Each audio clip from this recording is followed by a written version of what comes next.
رسول کریم صلی الله علیه وسلم په دغه حدیث شریف کې موږ ته دوې خبرې وکړه چې ضعیفه کمزوري مسکین انسان چې دیندار دی دا به جنت ته ځي، متکبره لوی مغروره سرکشه ظالم دا به جهنم ته ځي. په بل روایت کې راځي د الله رسول صلی الله علیه وسلم فرمایلی د حدیث راوي ابو هریره دی، قال انه ليأتي الرجل السمين العظيم يوم القيامة. د قیامت په ورځ باندې به یو سړی ډېر لوی غټ سړی یو چاغ سړی به د خدای حضور ته راوستل شي. لا یزن عند الله جناح بعوضة. د خدای په نیز باندې به د یو مچر د وزر په اندازه باندې لا هم عزت نه وي.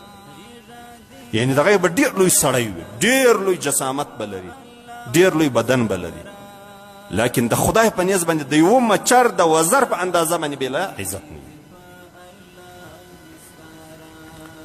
د الله رسول صلی الله علیه وسلم فرمایلی دي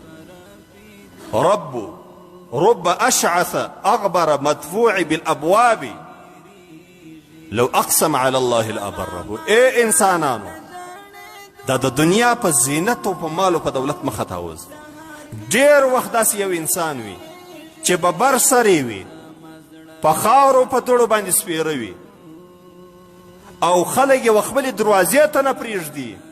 یعنې مجلس خو لرې خبره ده چې دی بیا ستا سره په بیټک کې ناست، بیا به ستا سره دی خوراک کوي، څښل به کوي.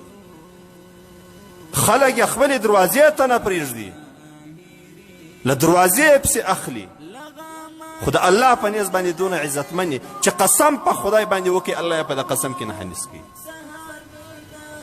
نو ځکه موږ د دنیا د مادیات څخه متاثره کیږي. دا دولت دی، دا مال، دا خلک ټوله پریشانه دي، دا لوی سرمایداران بیا خوراکیان بیخي ډېر پریشانه دي الا ماشاء الله. ځکه دغونه پوښتنې دي ځینې پاته، دغونه حسابونه لري، د حلال او د حرام پوښتنه کیږي، د مصرف پوښتنه کیږي، د ګټې پوښتنه کیږي، د مصرف پوښتنه کیږي، د ټولو شیانو پوښتنه کیږي. داسې خو نه ده موته، داسې مسخرې خو نه دي. ځکه د الله رسول صلی الله علیه وسلم وایي رب اشعث، ډېر ځله یو داسې چې یو څوک ببر سر وي، یعنې دا سر یې زمونځ کړی لا نه وي، دا شو یې لا نه برابر کړی، اغبره په خاورو سپیره وي، مدفوع بالابواب، له دروازې خلک شړي چې ځه مه راځه زما کره. لو اقسم على الله لابره.